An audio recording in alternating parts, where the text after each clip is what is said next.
Oi, pessoal. Essa é a aula do Grupo Pro da UFBA sobre teoria dos números. É a primeira aula do curso do Avançado B. E antes de começar a falar sobre alguns outros conceitos, é bom a gente revisitar os conceitos mais simples, que são os de eh, MDC e MMC, o mínimo múltiplo comum e o máximo divisor comum. Então, geralmente nos problemas, ao invés de nomeá-los como MDC e MMC, como a gente aprende na escola e fala também na faculdade um pouco, a gente chama eles pela sigla deles em inglês. Então, GCD, que é o Greatest Common Divisor, que é o máximo divisor comum, e LCM, que é o mínimo múltiplo comum em inglês.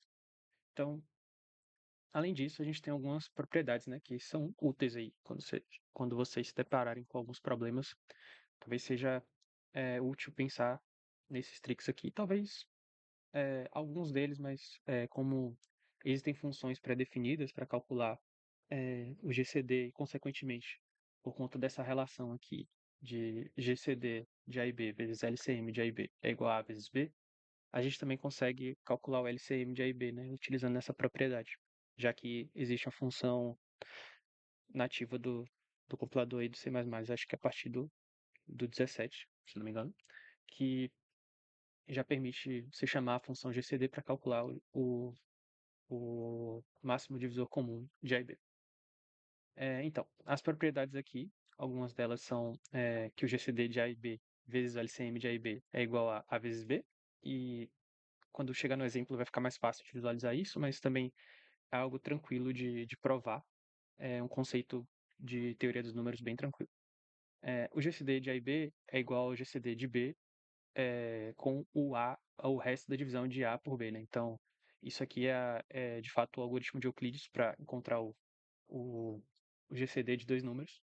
Então, o que esse algoritmo faz é ele vai fazendo essas divisões sucessivas aqui e calculando, né, o GCD de A e B vai se tornar o GCD de B com o resto da divisão de A por B. E aí, nesse caso aqui, na próxima iteração dessa recursão, o nosso A aqui do início agora é o B, e o nosso B é o resto da divisão de A por B. E aí vai seguindo até chegar um caso que seria, por exemplo, resto 1. Então, um número, resto 1, o GCD de algum número com 1 seria o próprio 1, né? Ou então, o 0 seria o próprio número também. Enfim, acho que é tranquilo de visualizar aqui como essa recursão vai funcionando até chegar no caso básico. E, analogamente, por conta dessa relação de mod, a gente também pode determinar que GCD de A e B é igual a GCD de A menos B com B. Também é uma extensão aqui do algoritmo de Euclides e da relação de aritmética modular, né? Porque é, é, quando você abre, né, o mod de um número A é congruo a algum número, mod tal número, você escreve A menos B é igual a esse número que está ali na congruência, né? Então, vem dessa mesma propriedade, esse GCD de A menos B e B, ou seja, uma extensão ainda do algoritmo de Euclides.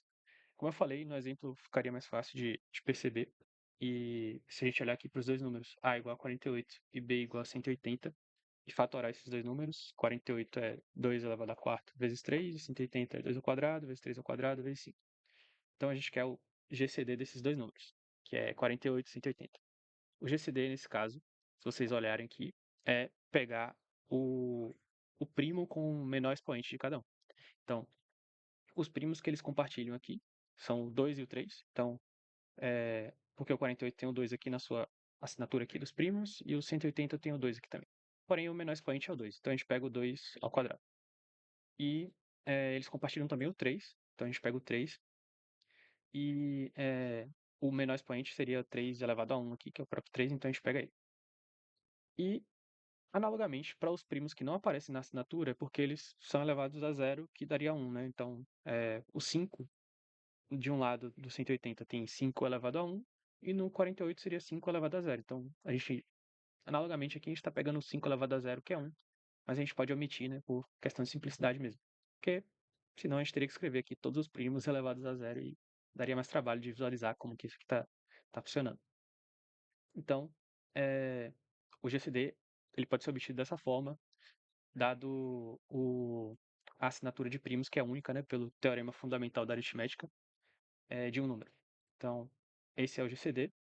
E para o LCM seria mais ou menos o inverso do que a gente fez. Ao invés de pegar os fatores que têm o expoente menor, a gente pega os maiores expoentes. Então, ao invés de ser 2 ao quadrado aqui no LCM, seria 2 à quarta, que é o do 48 aqui. E aí do 3 aqui seria 3 ao quadrado. E ao invés de ser o 5 elevado a zero, que a gente pegou, que é 1, seria o 5 elevado a 1.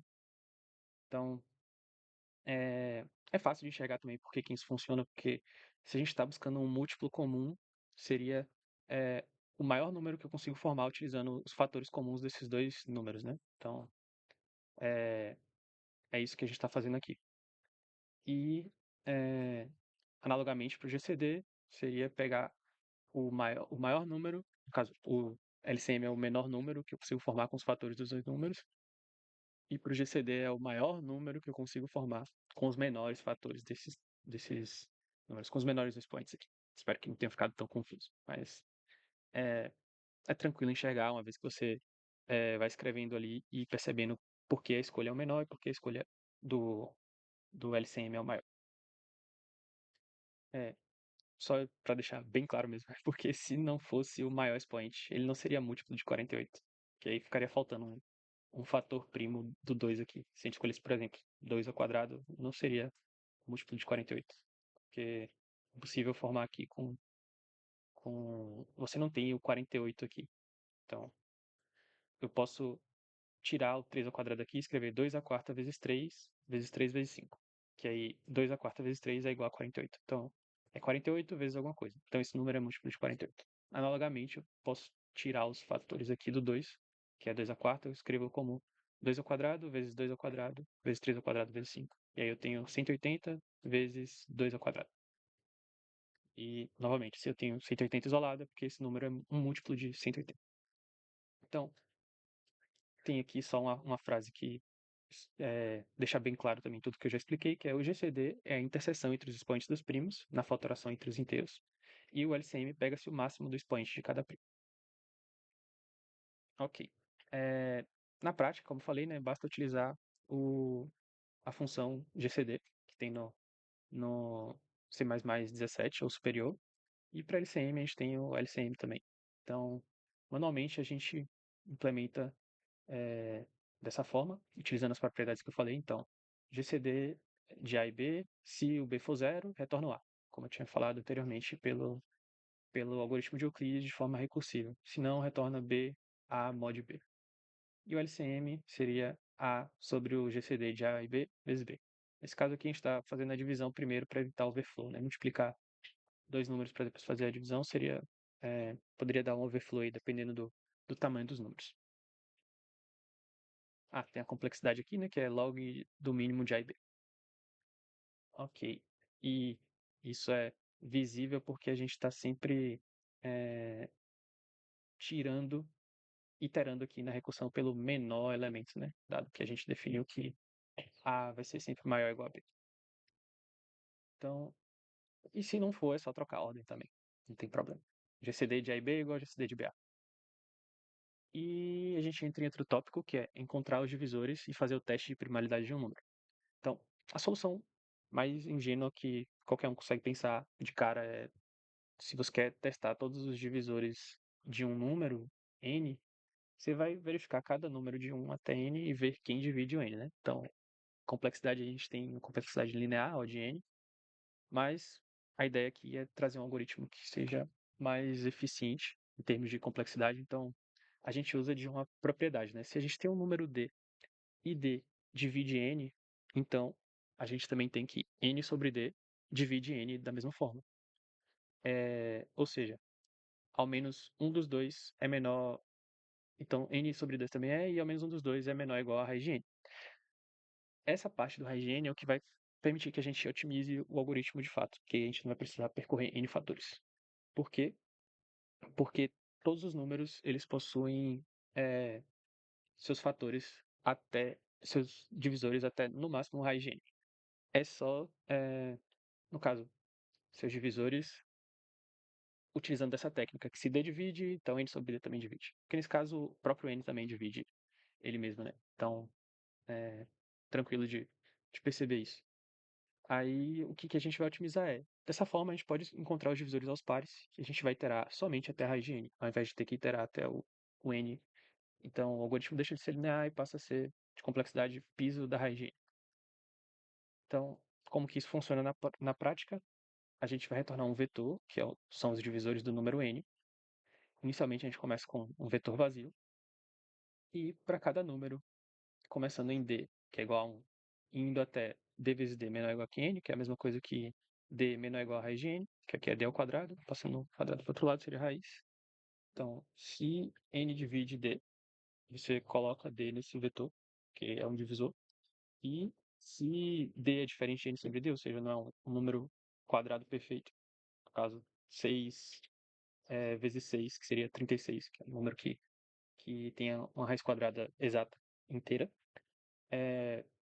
você correria o risco aqui de incluir o 6 duas vezes, como um divisor do 36. Então, essa checagem é só para ver se o d não é a raiz inteira desse número, que aí seria igual 36 sobre 6 é 6, e 6 seria igual a 36 sobre 6.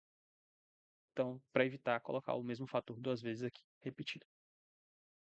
Então, depois de fazer esse loop aqui, é só retornar o vetor de divisores que você foi incluindo ali. Analogamente, para retornar se é um primo, só checar se o tamanho do, dos divisores daquele número ali tem tamanho igual a 2, né? Exatamente 2, que aí seria E1 e ele mesmo. Não teriam outra configuração de tamanho 2 sem ser os divisores desse número sendo 1 e ele mesmo. Mas aí, nesse caso, a complexidade de se obter os primos aqui também, para um valor n, seria raiz de n. No caso, obter-se n é primo, seria raiz de n. E aí vem a motivação de encontrar um algoritmo um pouquinho melhor para obter os primos para obter a informação de n números, um conjunto de n números, quais são primos, que é o crivo de Eratóstenes. Ou seja, aqui já está dizendo, né, ele possibilita encontrar todos os primos entre 1 e n. Para isso, a gente itera para cada primo p, de 1 até n. Se p for primo, a gente marca todos os seus múltiplos, exceto p. Ou seja, p é primo, então todos os números que são múltiplos de p não são primos porque existe um outro divisor, nesse caso, p vezes alguém que é diferente de 1, que forma esse número composto. Então, esse número não é só um primo, ele tem pelo menos dois primos que o compõem, ou ele é um primo elevado a alguma coisa também. O algoritmo funciona, né? Porque todo número composto é divisível por ao menos um número primo. E, portanto, quando chegamos nele, ele já vai ter sido marcado como composto. Também um, um teorema interessante de se pensar é que dentro da teoria dos números, a gente tem um teorema que diz que se a gente tem os divisores de um número, e a gente retira o primeiro cara, que provavelmente é 1, o próximo cara já é um primo. Então, dos fatores ali, quando você vai crescendo, o menor fator que você vai alcançar primeiro no número vai ser o primo que o divide. Então, se ele for composto, você já vai ter alcançado. Se ele for primo, você vai perceber que você alcançou o primo antes de alcançar o número composto. E a complexidade desse algoritmo está escrito aí, né? É a soma de P menor igual a N, toque P é primo de N sobre P, que é análogo a N log do log de N. Ou seja, é melhor do que N raiz de N para encontrar se um número se dentro dos N números, responder se para cada um deles é primo ou não é, utilizando esse algoritmo aqui que a gente acabou de ver. E para cada número encontra os divisores em raiz de N, para fazer para N números seria N raiz de N. E como que a gente implementa o crivo? É bem tranquilo também, não é algo muito difícil. A gente vai retornar aqui um vetor de primos de tamanho n. E o que a gente vai fazer? A gente começa com um vetor de booleanos de tamanho n mais 1, né, que vai de 0 até n. E todo mundo no início não é composto. A gente assume que todo mundo é primo. Acho que faltou um passo importante aqui, que é marcar que o 1 é composto nesse caso, porque ele não é primo, né? Mas apesar de que acho que na definição 1 não é composto e o 0 acho que não entra também nessa análise.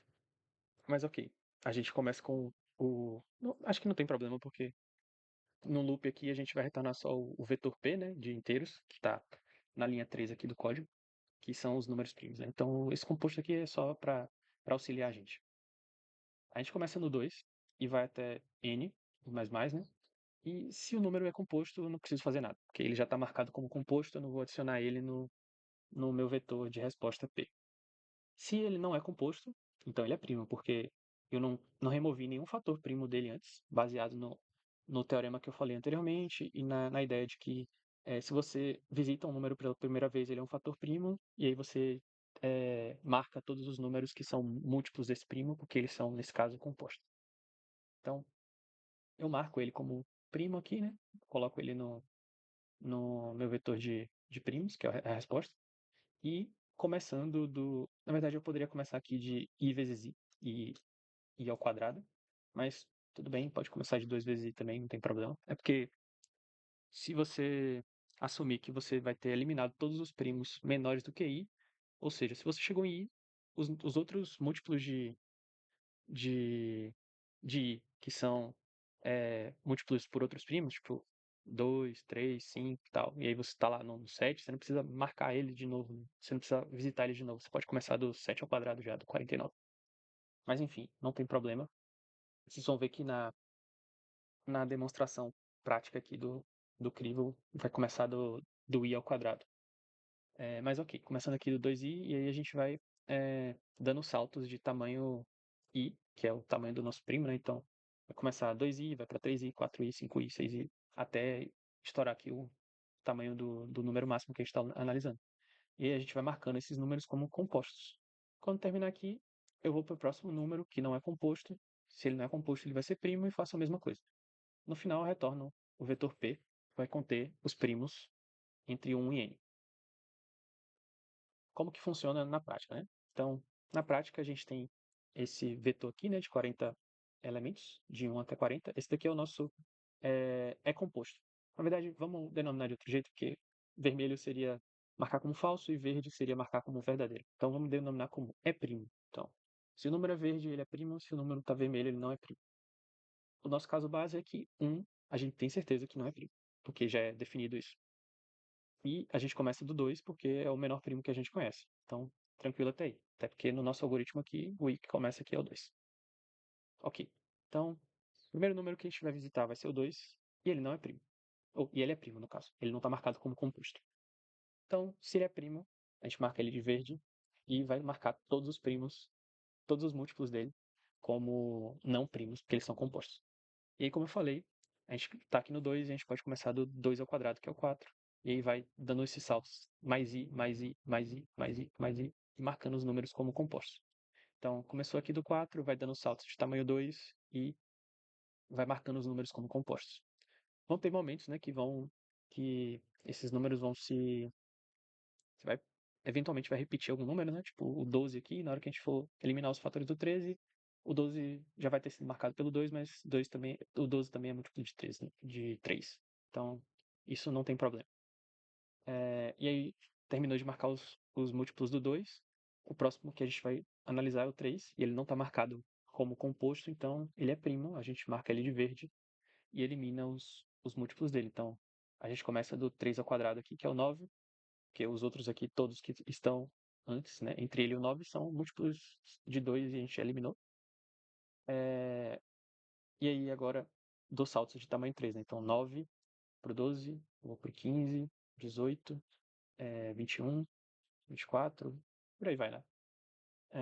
Aí, assim por diante, eu vou para o 4, que agora já está marcado como composto, então eu não faço nada, e o próximo seria o 5.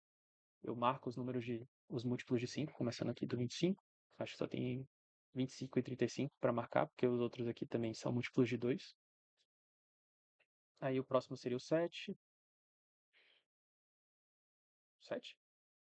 Ah, é porque, ok, porque eu só estou indo até a raiz de 40, né? Então, a raiz de 40 é menor do que 7, seria 6, porque 6 vezes 6, 36. 7 vezes 7, 49. Então aqui já acaba. Todos os números que sobraram aqui são primos, que nesse caso não estão marcados em vermelho, seriam os números que não são primos. E, de uma forma mais legal também, a gente pode recuperar a fatoração prima de um número utilizando o CRIF. E aí, a gente só precisa colocar um loop while dentro das marcações ali, quando a gente está marcando os múltiplos, e a gente vai dividindo cada múltiplo o máximo possível por aquele primo. Ou seja, cada vez que a gente vai dividindo ali pelo primo, né, a gente vai colocando um, uma vez o primo dentro da fatoração desse número, né? Porque, por exemplo, se a gente tem que um número, tem uma assinatura que vai estar lá 2 elevado a 4 vezes 3 vezes 5 e tal, tal, tal. A gente vai ter que ir dividindo ele por 2 e no final vai dividir por 2 4 vezes, né? Então, no vetor da fatoração dele, o 2 vai aparecer 4 vezes ali. Como cada x pode ter no máximo log na base 2 de x fatores primos, contando multiplicidades, a complexidade sobe um pouquinho, né? Então ela vai para n log n para encontrar os fatores primos desse número. Dá para fazer também encontrando essa fatoração em n raiz de n, com um algoritmo semelhante o de encontrar os divisores. Mas esse de n log n também é bem tranquilo se você sabe o crivo, porque se vocês olharem aqui, agora a gente vai retornar um vetor de vetores, né? Tipo uma matriz, onde cada célula da matriz vai ser qual é a fatoração desse I, né? Então, tipo, a matriz IJ, para cada célula de I, vai ser um vetor da fatoração de I. É, então, a gente segue aqui o mesmo princípio que a gente estava antes, né? É composto para nos auxiliar. E o nosso vetor resposta vai ser esse fatorização de n mais 1, no caso, matriz resposta. Mesma coisa, começando de igual a 2, indo até n. E se o número for composto, a gente continua, né? Porque eu até já fatorei ele, porque se eu já cheguei ele antes aqui na marcação, eu já fatorei ele. Aí, se não for, ele é primo. Então, o que que eu faço? A fatoração desse número primo é só ele, né? E admitindo que todo mundo tem o 1 na sua fatoração. Então, a fatoração desse cara aqui é só caso 1 seria qualquer número primo elevado a zero. Mas nesse caso do primo seria ele mesmo. Então, a fatoração de i, que é um primo, eu dou um pushback, um back aqui em i nesse vetor. E aí, para cada cara, com j começando, novamente, né? De 2 vezes i ou i vezes i, tanto faz. Tem só um ganho pequeno aí em complexidade de colocar o i vezes i aqui. Dando saltos de tamanho i, indo até n. Se o número marca o número como composto, esse j, né? Então, a gente atribui esse j a uma variável e enquanto esse número aqui for divisível pelo primo que a gente está agora, a gente vai tirando os fatores primos, como eu falei, né? Um número que é 2 elevado a 4, a gente vai dividindo por 2, por 2, por 2, por 2, até esgotar os fatores 2 desse número. E aí a gente vai adicionando esse fator no vetor do j, né? Do número j, na sua fatorização. E aí atualiza o valor atual, dividindo ele por i, até ele não ser mais divisível por esse primo. Então, isso aqui recupera a fatoração prima de um número, e aí no final a gente no caso de n números, né? E aí a gente retorna a fatoração desse número. Agora a gente entra num tópico também interessante, que é o tópico de aritmética modular. Muitos problemas dos quais envolvem geralmente combinatória ou é, probabilidade também às vezes, mas acho que mais combinatória. Probabilidade nem tanto. Problemas de contagem em geral, que a resposta assume valores muito grandes. As questões costumam utilizar de aritmética modular para que a resposta esteja contida em um espaço pré-definido de zero até um primo conhecido. E aí a gente trabalha com aritmética modular, fazendo operações, né, de soma, multiplicação, subtração e divisão também, que vocês vão ver daqui a pouco. Então, são operações normais, né, que quando a gente faz na mão, a gente faz 4 mais 3 mod 5 seria 4 mais 3, 7, e o resto da divisão por 5 seria 2. Né? E 5 vezes 5 mod 14 é 25, o resto da divisão por 14 é 11. Então, não sei mais, o operador de resto é a porcentagem. Então, uma dica é evitar usar com números negativos, porque os resultados podem ser meio estranhos. E na subtração, para evitar usar os números negativos, a gente soma o mod primeiro e não interfere no resultado, porque a gente se mantém ali na congruência, né? Então, pode somar o mod sem medo, porque você só está dando um salto na congruência para o lado positivo, nesse caso aqui, né? Então, A mais mod menos B, mod, ou resto da divisão pelo mod, é como a gente escreve a subtração. Ao invés de ser A menos B, resto da divisão pelo mod. Mod aqui seria o fator que está fixo para a gente tirar o resto da divisão. Que seria esse cara aqui, tipo, o 5 aqui seria mod e o 14 seria esse mod aqui mais. E mod aqui seria uma operação de resto da divisão. E, bom, a gente definiu soma, subtração, multiplicação, mas tem um detalhe muito importante da divisão, porque somente fazer A dividido por B, resto da divisão por um M, não funciona do mesmo jeito que a soma, subtração e multiplicação. E para isso funcionar, a gente tem que utilizar de um conceito muito importante que é o inverso modular. O inverso modular de A mod M é o inteiro B, tal que A vezes B é congruo a 1 mod M. Ou seja, a multiplicação resulta na identidade. E o inverso modular de A só existe se A e M forem coprímos. Então, quem se interessar, né, busca sobre o teorema de Bezout, que é uma extensão ali daquela coisa que a gente viu lá de GCD, algoritmo de Euclides, tem soluções de equações modulares, tem forma de Bezout, se não me engano, que escreve dois números, e aí você encontra os coeficientes de Bezout, tem um monte de coisa aí sobre isso. Mas o que a gente vai fazer aqui? Bom, com essa informação do inverso modular, e dado que as questões fixam sempre o M', a gente tem um artifício aqui que a gente usa do pequeno teorema de Fermat, que é se P é primo, então A elevado a P menos 1 é congruo a 1 mod M. E, como a gente viu, né, A vezes 1B congruo a 1 mod M seria o inverso modular, né? Então seria, nesse caso, os dois lados aqui dessa relação, dividir os dois por A. Por quê? Ficaria A elevado a P menos 2, né? Porque A P menos 1 sobre A seria A elevado a P menos 1 vezes A menos 1. E aí, somando os dois expoentes aqui, seria A P menos 2. É congruo a A menos 1, que seria o inverso multiplicativo de A. Então, nesse caso, é exatamente o que está escrito aqui, né? Quando o mod é primo, o inverso multiplicativo de A é A elevado a P menos 2. Então, podemos calcular esse A elevado a P menos 2 aqui utilizando a exponenciação binária, né? Então, vamos dar uma olhada aqui como funciona a exponenciação binária. Bom, a gente define aqui a função bexp, que seria binary exponentation. Então, tem um int a elevado a um int x, mod 1n, esse mod aqui. Então, é importante aqui para evitar overflow, né? Colocar o int como long. Se o x é zero, o expoente é zero, a gente já sabe que o resultado de a elevado a zero, qualquer a, é 1. Se não, a ideia aqui é a gente dividir para conquistar, né? Então, a gente pega o b, define um b aqui, que ele vai ser o valor da exponenciação binária de a elevado a x sobre 2. Mod, o mesmo mod.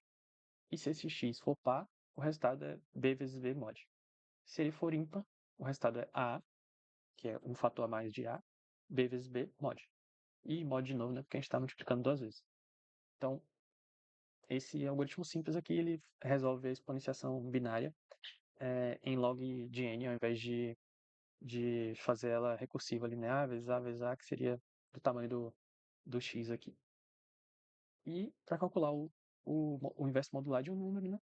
Int a mod 1' seria a elevado ao primo menos 2 mod esse mesmo primo.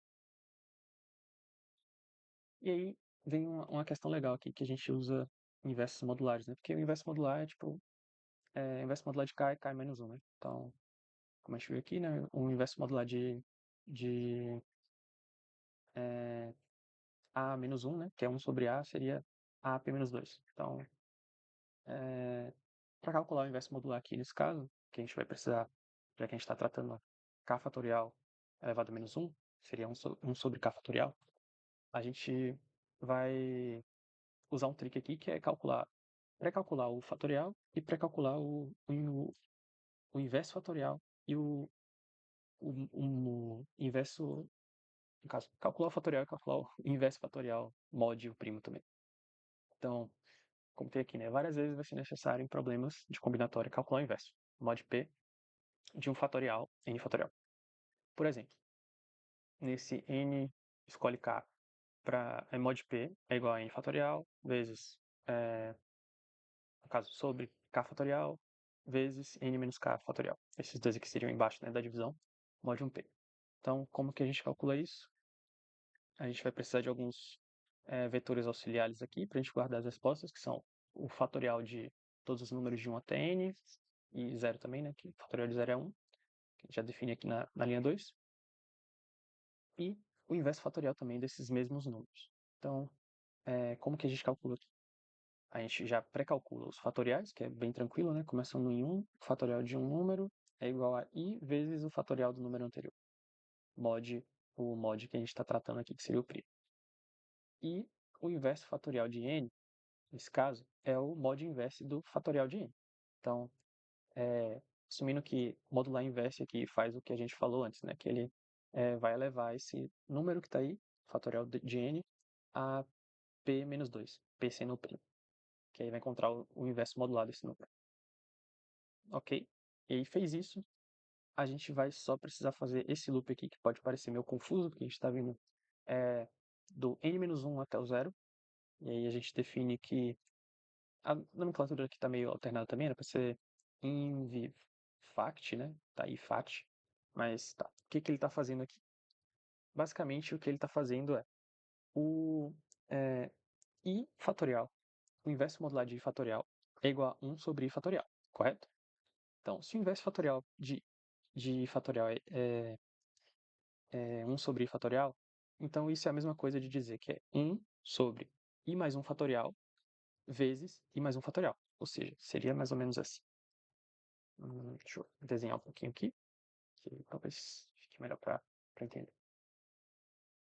A gente tem, no caso, isso é i fatorial inverso.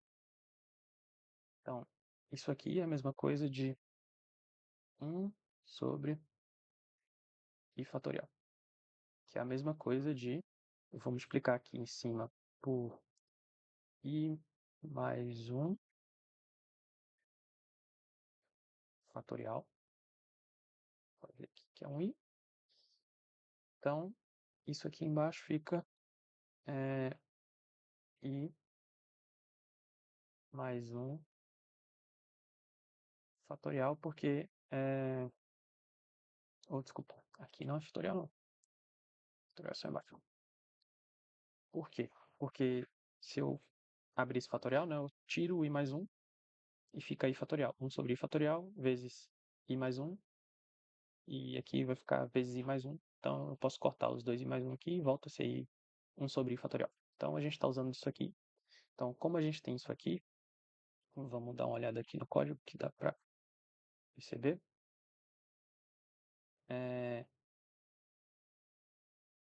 O inverso fatorial de i é igual a o inverso fatorial de i mais 1, que é isso aqui. Deixa eu tirar a borracha aqui. Seria o... Isso aqui é o inverso fatorial de i mais 1. Então, seria o inverso fatorial de i mais 1 vezes i mais 1 mod 1m. Por fim, vou trazer dois problemas exemplos para vocês praticarem um pouco. O primeiro é esse aqui, né, do Codefossils, é uma div 3D, chama Divide and Equalize. O problema traz um array de n inteiros positivos e você pode fazer uma operação que é escolher dois números desse array que não sejam o mesmo número. Então, diz ali AI, AJ, tal que I é diferente de J. Escolher um divisor de AI, ou seja, um número x tal que AI mod x é igual a zero, e trocar AI por AI sobre x e AJ por AJ vezes x. E com isso determinar se é possível tornar todos os elementos nesse array o mesmo, aplicando a operação um número finito de vezes, possivelmente zero. Então, ele traz um exemplo aqui, né, que esse array AI com 100, 2, 50, 10 e 1, que tem 5 elementos. A gente dá uma sequência de operações e no final fica um array com todos os elementos igual a 10. Como que a gente resolve isso com o que a gente aprendeu agora? Bom, tem test cases aqui, né? E n inteiros, aí vai até 10 a sexta, e é garantido que os test cases aqui não excedem 10 a quarta. Bom, qual a ideia aqui? A ideia é que se vocês observarem a operação, o que ela faz é tira um fator de um número e acrescenta esse fator em outro número. Ou seja, se a gente escolher x sempre como sendo primos, a gente tira um fator primo de AI, semelhante ao que a gente fazia dentro do while lá na nosso código de recuperar a fatoração de um número utilizando o crivo. A gente tira um fator do primo desse número, que é o x, e coloca esse fator no número AJ, que vai ser AJ vezes esse primo, e aí a gente acrescentou esse primo em um fator. Com essa informação, a gente também tem que os números serão iguais se a assinatura de primos deles forem iguais. E a gente só precisa responder se é possível ou não tornar todos iguais. Então a ideia é, para tornar todos os números iguais, se a gente tem n números, para cada fator primo que existe, a gente vai ter que ter ou um, um número que é divisível por n, ou nenhum fator desse número, nenhum primo, que também é divisível por n. Então, é, seria obter a quantidade de fatores primos para cada primo que surge aí nesses elementos, de tal modo que chamar de, sei lá, de Q a quantidade de fatores primos de cada primo. Então, pensa em todos os primos, e aí você conta eles, e para cada QI, sendo QI a quantidade de fatores do primo I, se QI, resto da divisão, por N, for diferente de zero, ou seja, eu não posso rearranjar esses primos aí para que eles apareçam igualmente entre todos os N números, é impossível resolver. Se todos os QI forem resto zero quando divididos por N, eu posso resolver. Então, a ideia é, olhemos para a quantidade total sobre o array todo de repetições de um dado fator primo antes e depois de uma operação. O que acontece? É o que eu falei, né? Cada operação ela transfere um fator primo, retira de um número e coloca em outro. Então, sabendo disso, a gente sabe que a gente precisa tornar todos os números com os mesmos fatores primos, porque eles seriam iguais de acordo com o teorema fundamental da aritmética. Então, observe que a gente pode calcular quantas vezes cada fator primo aparece usando o crivo, ou também usando a fatoração por raiz de n lá. Mas é mais fácil usar o crivo que a gente acabou de aprender aí. Bem legal para praticar também. E isso resolve esse problema. Tentem escrever esse código. Não vou mostrar o código aqui, comentei a solução bem rápido, porque às vezes o mais difícil dessas questões é enxergar como usar os conceitos e não como codificar de fato. O código é só aplicar o crivo, contar os fatores e responder sim ou não. O segundo problema, um pouquinho mais difícil, mas também com o que a gente viu a gente consegue resolver ele, que é o problema uma div2c, que chama Rossan em trainees. Então, o que esse problema fala, né? Rossan tem N trainees e cada trainee possui um número aí. Então, um par de do iésimo e o jésimo trainees é chamado de par bem-sucedido, né? Se existe um inteiro x maior do que igual a 2, tal que x divide aí e x divide AJ. Ou seja, o GCD entre esses dois caras é maior do que 2. Maior ou igual a 2. Existem dois caras que o GCD deles é maior ou igual a 2. E aí, você tem que dizer também, sim ou não, se existe um par que é um sucesso, né? Que um par bem sucedido. Então, qual a ideia? Não precisa pensar só no GCD, a gente pode pensar se existe um primo que divide os dois, porque se existe um primo, existe outro número, né? Então é bom reduzir a primo, porque se o primo divide, outro número composto também vai dividir. Então, nesse caso aqui, o time limit é um pouquinho mais apertado, então a gente vai utilizar de alguns outros conceitos para poder refinar a nossa solução. E quais seriam eles? A ideia aqui seria o quê? Se a gente verificar quais primos dividem cada número, mas unicamente, a gente não precisa da assinatura inteira, tipo, se a gente vai fatorar o número, a gente não precisa colocar 2 elevado a 4, então 2 não vai aparecer 4 vezes, ele precisa aparecer apenas uma vez, porque a gente não pode escolher o 2, contar o 2 duas vezes, já que ele divide o mesmo número. Então, se ele divide o mesmo número duas vezes, não quer dizer que ele divida dois números diferentes. Então, se ele divide o mesmo número duas vezes, a gente só conta como um, porque ele divide um número. E se ele divide dois, o problema está resolvido, né? Porque dentro da ideia do problema, basta existir um só para que é, exista um par que seja bem sucedido. Então, a ideia seria, para cada inteiro desses aí, a gente vai extrair seus primos distintos. Ou seja, a gente só quer um set de primos e não um vetor, né? Não precisa ser de fato um set, mas só controla que se você já adicionou, não adiciona de novo. E aí, se ao inserir algum primo, é, num, coloca um mapa global ali, tipo, o primo tal já apareceu uma vez, ou seja, ele apareceu em um número. Se lá na frente ele aparecer em outro número diferente, outro AI diferente de um AI anterior, é, isso quer dizer que existem dois pares sucedidos porque esse primo divide esses dois pares. Se nenhum primo atingir isso, é só responder não. Então, a ideia acho que é bem tranquila, né? Percorre cada um dos números, vai contando os fatores primos distintos deles e atualizando pode ser um map ali global. E se em algum momento desses o map atingir 2, no caso, tomando cuidado para não contabilizar o primo duas vezes para o mesmo número, só para números diferentes. Se ele atingir 2, você responde sim, se não, no final de tudo ele se vai responder não. Então, a gente vai rodar o crivo, mas notem que aí é até 10 a nona. Porém, uma das observações importantes, e é um dos teoremas que eu citei, não mostrei ali, mas citei, é que um número, n qualquer, o fator primo que divide ele é no máximo raiz de n. Então, a gente só precisa rodar o crivo até raiz de 10 a nona com essa informação. Ou seja, isso reduz bastante, porque aí, ao invés de ser 10 a nona de complexidade, né, o crivo, a gente vai para raiz de 10 a nona, que de fato roda ao invés de 10 a nona, que provavelmente daria problema. Então, é, para cada i, a gente vai dividir eles por esses primos, né, que a gente pré-calculou.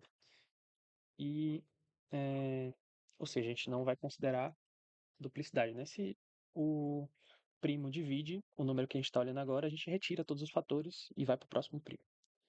No caso, vai fazendo divisões sucessivas ali pelo primo para tirar os fatores e vai para o próximo primo.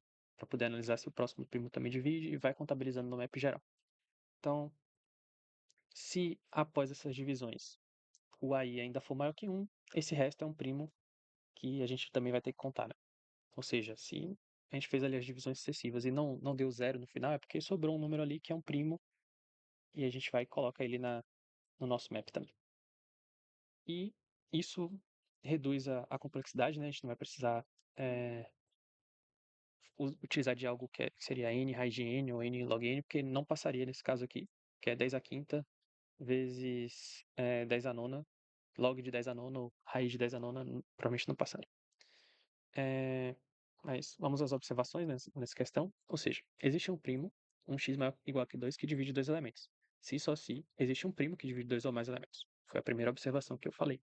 Se um número qualquer divide esses dois elementos e ele não é primo, existe um primo ali, que é fator desse número qualquer, que divide os dois elementos.